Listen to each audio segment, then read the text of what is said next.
Hai nyambung people, tempo hari kan kita sudah sempat ngobrol dengan Romo Pascal, alias Romo Chrysanthus Pascalis Saturnus. Aduh, dari dengar namanya aja aku udah merinding Romo. Pertama tuh pikir, nih Romo ini dari jangan-jangan dari planet yang berbeda. Ledek Romo, kenapa namanya ada nama-nama planet lain Romo? Itu harus ditanyain ke orang tua yang buat ya. Iya, harapan mereka apa sih waktu itu? Nah, harapan nih boleh nih cerita nih, ini keren nih. Pertama Chrysanthus, Kristus, Sanctus itu kudus. Pascalis itu yang bangkit pas kebetulan lahir di bulan Paskah, dan Saturnus itu satu planet yang ada lingkaran cincinnya, dan itu dalam gereja Katolik biasanya untuk cincin itu lambang kudus, orang yang seperti itu. Jadi namanya berat banget. Berat kali. Berat banget.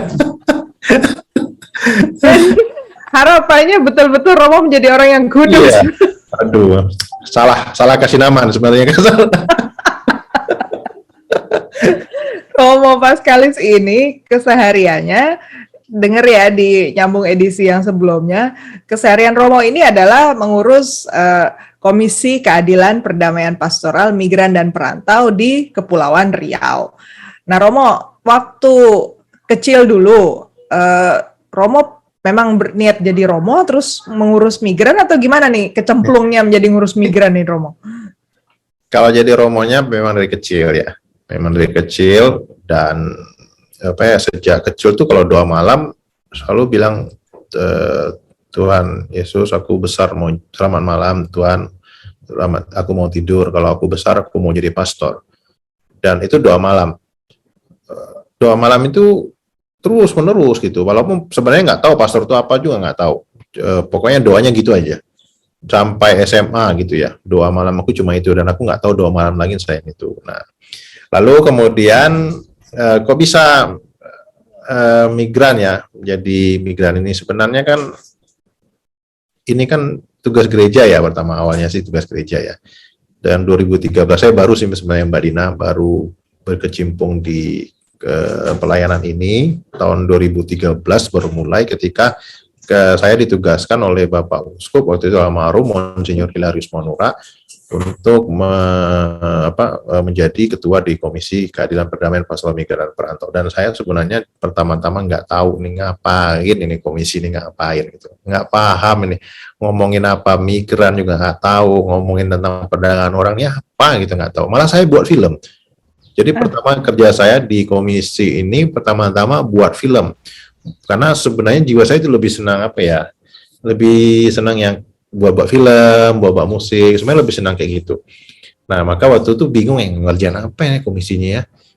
Jadi akhirnya ya udah buat film, tapi buat film tentang perdagangan orang. Jadi kami buat film tentang misi penyelamatan Allah. Kami bayang, karena dengar cerita ya, ada film punya kapan ya, rupanya Batam nih banyak kayak gini, kayak begini banyak yang disekap dan segala macam dijual gitu, diperbudak. Nah kita buat film kayak itu, film pendek 15 menit. Nah setelah film itu selesai bulan Maret, bulan April aku dapat korban. 24 orang. Jadi apa yang difilmkan kejadian bener. Nah 24 orang korban itu tahun 2014, itulah yang menjadi cikal bakal aku mulai mau melibatkan diri di sini. Di situ bulan-bulan belajar, oh rupanya ini yang namanya perdagangan orang, oh rupanya gini yang kerumitan. Dan itu waktu itu amat sangat rumit ya, karena harus menampung 24 orang di waktu yang cukup lama, 3,5 bulan waktu itu, di sebuah gereja, di aula gereja, dan waktu itu ditentang juga banyak, ngapain gitu gini-gini ya segala macam, wah pro kontra banyak banget. Tetapi justru itu aku bersyukur banget boleh mengalami itu, dan kemudian itu yang membuat aku jadi mulai tertarik untuk mendampingi para korban. Gitu sih Mbak. Bikin film, ada linknya nggak Romo? Filmnya bisa ditonton ya, di YouTube ada. Di YouTube. Mention dong. Misi penyelamatan Allah. Jadi di situ ada misi penyelamatan Allah. Tolak Taufik, nanti tak kasih nanti apanya. Oke, Apa, kasih linknya ya. ya, sini ya. Nah ini Romo ini memang hobinya itu sebenarnya seni ya Romo ya. Iya. Saya agak terkejut, saya kenal Romo kan udah ya lumayan lama juga ya sekarang ya. Nggak terasa total udah 5 tahunan kali Romo ya. Dan apa kaget waktu pertama tahu, saya mikirnya Romo tuh serius gitu ya. Ternyata hobinya ngarang lagu loh, Cie. Kok bisa sih Romo ngarang lagu? Ngarang lagu kan susah atau enggak ya kalau Romo udah? Sebenarnya nggak sampai pengarang lagu banget ya, nggak pengarang lagu yang kayak mana gitu ya. Lebih tepatnya sebenarnya healing deh, healing. Enggak, beneran kok, beneran ngarang lagu, ada lagunya, ada videonya, penyanyinya ini ya, keponakan. Tapi diawali oleh satu situasi yang rumit waktu itu. Ya awali oleh satu situasi yang rumit. Jadi lagi kelelahan, lagi capek, kena mental ya, lagi kerja lelah gitu, aduh stres deh. Tapi ternyata dari stres itu jadi lagu. Ternyata dari situ aku bilang, ternyata aku bisa buat lagu ya, gitu. Di situ awalnya gitu. Alat musiknya apa sih yang Romo main? Alat musiknya piano. Piano, oke. Basisnya piano ya. Oh. Terus kalau ngarang lagu gimana prosesnya Romo? Ngarang lagu biasanya lagi duduk, biasanya harus suasana hatinya lagi stres, lagi sedih, lagi dalam kondisi yang nggak happy, bisa ngarang lagu. Kalau ada kondisi happy kayak gini, ketawa-ketawa gini, suruh ngarang lagu nggak bisa. Atau mendengarkan cerita orang gitu ya. Ada orang yang datang ke kita cerita kayaknya dia punya masalah berat gitu ya. Itu kalau kena di kayak kerasa di hati gitu pasti cepat. Oke.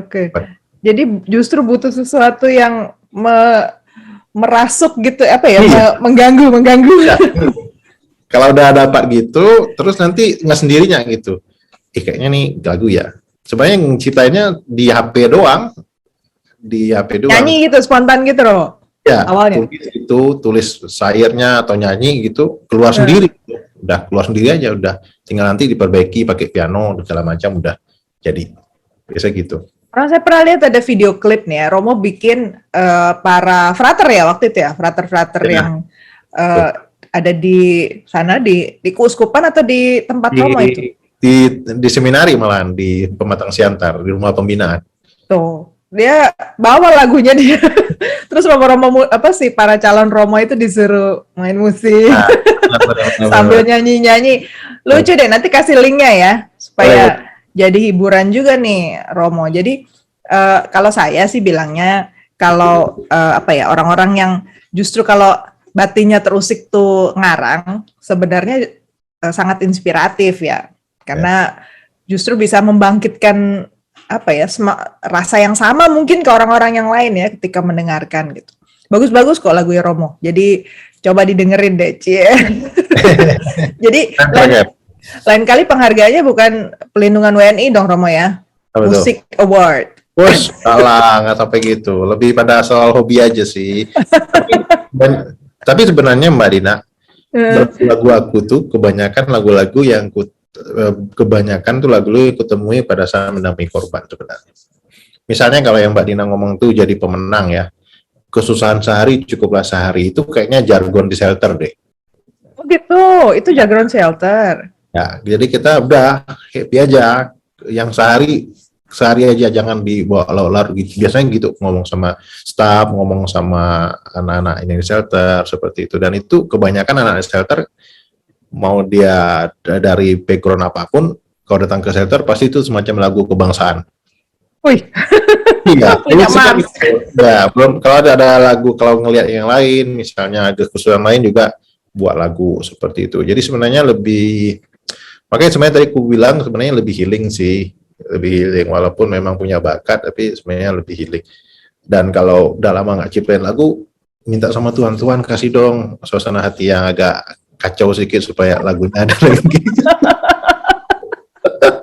Ini menarik. Jadi nggak perlu tanya sebenarnya kalau banyak lagu yang Romo ciptakan, berarti suasana sedang banyak yang duka.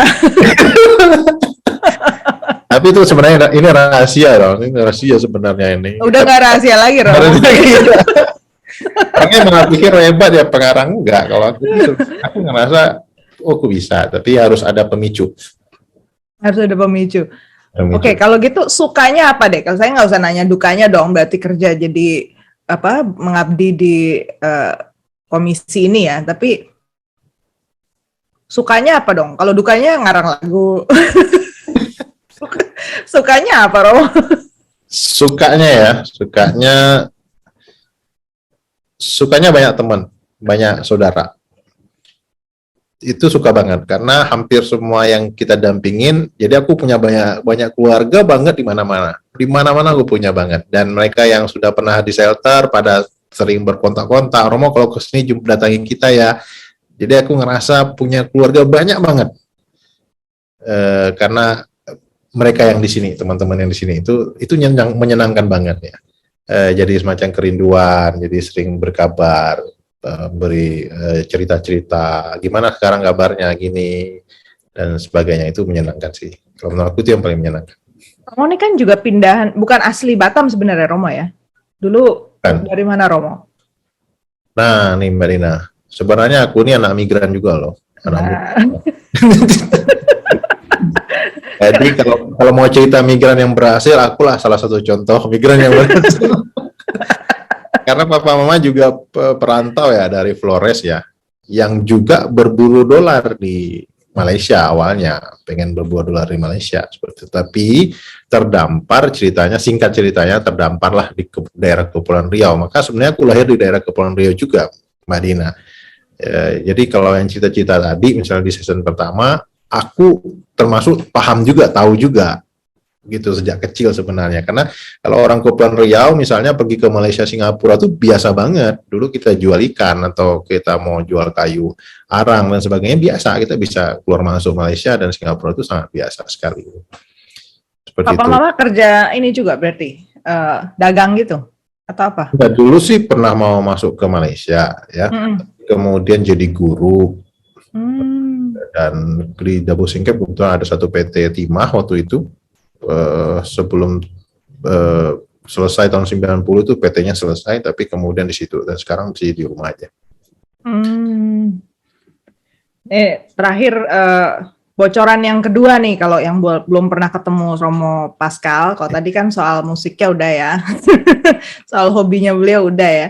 Bocoran yang kedua itu, kalau yang belum pernah ketemu Romo Pascal, belum tahu pasti Romo Pascal ini besar sekali, tinggi besar, seperti Shaq O'Neal, pemain basket itu loh NBA. Tinggi banget sih Romo. Berapa tinggi Romo? 185 deh. Wih, dahsyat. Main basket juga nggak Romo? Iya, 185. Beratnya perlu nggak? Beratnya? Terserah. Beratnya 95. Langsing ya. Sebenarnya langsing dong. Banget, langsing banget. Langsing. Jadi pokoknya towering kalau bahasa Inggrisnya ya. Towering high gitu loh. Bener-bener jangan dibayangkan Romo duduk begini ya. Jadi Romo tuh kalau udah ketemu sama kita, waduh, karismanya ya. Mudah-mudahan gitu terus Romo ya. Sehat-sehat selalu. Kita lanjutkan perjuangan kita bersama. Jadi tetap semangat Romo. Salam buat teman-teman semua yang berkarya di komisi, juga di keuskupan sana ya. Yap. Terima kasih banyak Mbak. Senang. Terima kasih banyak. Sampai ketemu lagi. Jangan lupa ya Nyambung People. Jangan lupa Nyambung People. Subscribe, like, komen, share yang banyak-banyak ke teman-teman yang kalian anggap perlu ya dengar cerita-cerita kita ini supaya makin semangat, hidup ini makin sukacita. Terima kasih Romo, sampai ketemu lagi, sampai sekali lagi kita jumpa lagi kapan-kapan.